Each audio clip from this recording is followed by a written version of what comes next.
कांग्रेस का स्तर इतना गिर गया है कि कभी देश की आज़ादी के आंदोलन का नेतृत्व करने वाली कांग्रेस पार्टी आज तुम तड़ाम और माँ बहन की गाली तक पहुंच चुकी है।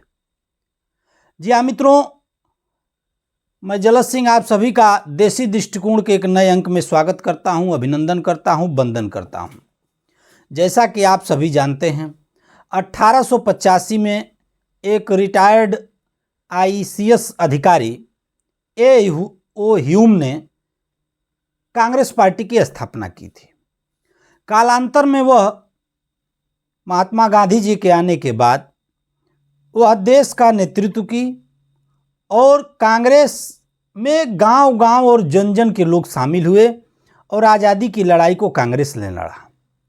लेकिन आज क्या कांग्रेस का वह स्तर, इस लेवल पर वह कांग्रेस पार्टी पहुंच गई है कि गली कूचों में जो भाषा का इस्तेमाल होता है ऐसा हो रहा है।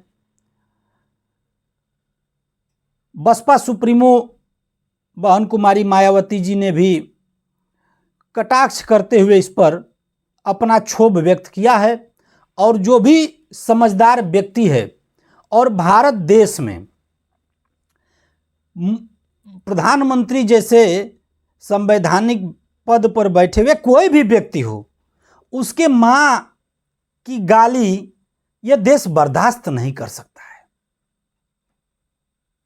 और ऐसा मंच से किया जा रहा है। और इसका एकमात्र कारण है राहुल गांधी जी का तुम तड़ाम वाली गली वाली भाषा का इस्तेमाल करना। और इस भाषा के इस्तेमाल के कारण आज कांग्रेस का पतन होते होते होते इस स्तर पर चला गया है। क्योंकि किसी जमाने में जब एक व्यक्ति ने मोदी जी का गर्दन काटने की बात कही, उसको इस पार्लियामेंट का राज्यसभा में भेजकर सांसद बना दिया कांग्रेस पार्टी ने। जी हाँ, मैं बात कर रहा हूं इमरान मसूद की। तो अन्य कार्यकर्ता कांग्रेस पार्टी की यह समझते हैं कि हम मोदी को इस तरह की गाली देंगे, मोदी जी को गाली देंगे, भाजपा को गाली देंगे तो निश्चित तौर पर कांग्रेस पार्टी हमें ऊंचे पायदान पर पहुंचाएगी। लेकिन विचित्र विडंबना यह है कि इस तरह की भाषा को कांग्रेस पार्टी और कांग्रेस के समर्थक लोग डिफेंड भी कर रहे हैं, उसका बचाव भी कर रहे हैं, उसके ऊपर कुतर्क भी कर रहे हैं। क्या भारत देश की राजनीति का स्तर कांग्रेस पार्टी और कांग्रेस के लोगों ने या राहुल गांधी जी ने इतने नीचे लेवल पर लेके जा रहे हैं कि जो कल्पना से भी परे है? क्या यह देश ये बर्दाश्त करने की स्थिति में है कि प्रधानमंत्री मोदी जी की मरी हुई मां को आप इस तरह की भाषा बोलेंगे और यह देश स्वीकार करेगा?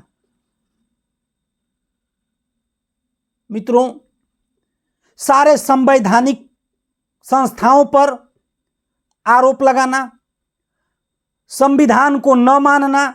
संविधान में कहां कहा गया है कि किसी व्यक्ति को आप गाली दीजिए? महात्मा गांधी जी ने तो कहा था कि यदि कोई एक गाल पे झापड़ मारता है तो दूसरा गाल आगे कर दो। उन्होंने एक बड़ा नारा दिया था, अहिंसा। एक बड़ा शब्द था अहिंसा। और उस अहिंसा का हथियार लेकर महात्मा गांधी जी ने इस देश को आजाद कराने में महती भूमिका निभाई। लेकिन आज कांग्रेस पार्टी की युवराज मानते हैं कि आप नामदार हैं, आप बड़े व्यक्ति हैं, आप एक बड़े विश्व के 6 यदि बड़े परिवार होंगे तो उस परिवार में आप जन्म लिए हैं, आप नामदार हैं। और एक कामदार व्यक्ति जो गरीब मां की कोख से पैदा हुआ है, यदि वह प्रधानमंत्री की कुर्सी पर सुशोभित है तो ऐसे नहीं है। इस देश की जनता ने 3-3 बार उस व्यक्ति को आशीर्वाद दिया है, उनको अपना नेता चुना है और इसी संविधान में प्राप्त मताधिकार के द्वारा और इसी देश के लोगों ने उनको प्रधानमंत्री बनाया। आप मानिए ना मानिए, आपके मानने से कुछ नहीं होता। यदि जनता अपने मत से मोदी जी को जिताएगी तो निश्चित तौर पर वह पुनः 2029 में आएंगे। और आज तक आप मोदी जी को गाली देते रहे, मौत का सौदागर, चौकीदार चोर है, ये है, वो है, फलाना है, ढिमका है, चाय बेचने वाला है, अपने यहाँ मैं काम दे दूंगा, क्या नहीं बोला गया मोदी जी के लिए। लेकिन मोदी जी बहुत जीवट के आदमी हैं, चुप है, एक भी चीज का जवाब नहीं दे रहे हैं। और अपने मिशन पर भारत देश को, चूंकि आज भारत आज एक संकट में है, मैं संकट इसलिए शब्द का प्रयोग कर रहा हूं कि एक व्यक्ति जो दुनिया का सबसे शक्तिशाली व्यक्ति है, शक्तिशाली देश का राष्ट्रपति है, वो सारे देशों पर टैरिफ लगा रहा है। और भारत और ब्राजील को खासकर टारगेट करके 50% तक टैरिफ लगा दिया गया है। इस विषम परिस्थिति में मोदी जी अपने देश को, अपने देश के व्यापारियों को निकालने के लिए, अपने किसानों की रक्षा करने के लिए और अल्टरनेटिव मार्केट ढूंढने के लिए और एक नई व्यवस्था खड़ी करने के लिए मेहनत कर रहे हैं, परिश्रम कर रहे हैं। और ऐसी चीजों पर वो ध्यान भी नहीं दे रहे हैं, उस पर भी ऐतराज है। तो क्या करें, आपके साथ उतरकर गली कूचे की जो आप राजनीति कर रहे हैं, तुम तड़ाम करें। आपसे उम्र में वो 20-25 साल बड़े हैं, इसके बावजूद अपने से बड़े व्यक्ति को तुम तड़ाम की भाषा में आप बात कर रहे हैं। क्या संस्कार हैं आपके, क्या शिष्टाचार हैं आपके? आप चाहते हैं कि मोदी जी भी उतर जाएं, आप ही के लहजे में बात करें। भाई आप नामदार हैं, आप कामदार को कुछ भी कह सकते हैं। इसीलिए मोदी जी ने यह फार्मूला अपनाया है।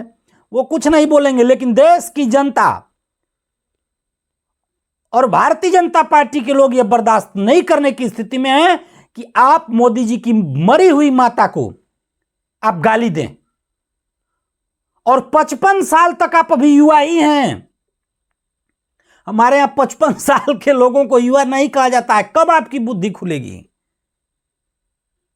क्षमा करिए, ऐसी राजनीति आपको शोभा नहीं देती। आपके घर में 3-3 प्रधानमंत्री रहे हैं। मित्रों, ये भारत देश है, संस्कारों का देश है और अपने पूर्वजों का सम्मान करना जानता है।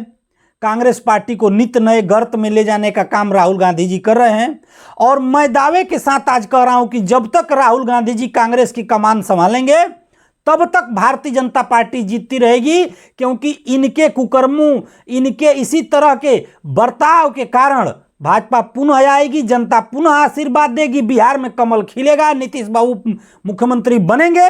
इसमें कोई माई का लाल रोक नहीं सकता है। मित्रों, मेरा स्पष्ट ये मानना है कि जनता चल चुकी है, केवल इनके इसी तरह के अपशब्दों के कारण। आप गाली देते रहिए, जितनी बार आपने गाली दिया है उतनी बार मोदी जी प्रचंड बहुमत से जीते हैं। आपको आपका कोटि कोटि अभिनंदन है कि ऐसे ही गाली देते रहिए। लेकिन माँ जो मर गई हैं, कम से कम उनको बख्श दीजिए। मोदी जी को जितना देना है दीजिए भाई, लेकिन कम से कम उनको बख्श दीजिए। आपको थोड़ी सी भी शर्म आया हो तो माफ़ी मांगनी चाहिए देसी दृष्टिकोण के इस अंक में। तब तक के लिए नमस्कार मित्रों, जय हिंद, प्रणाम।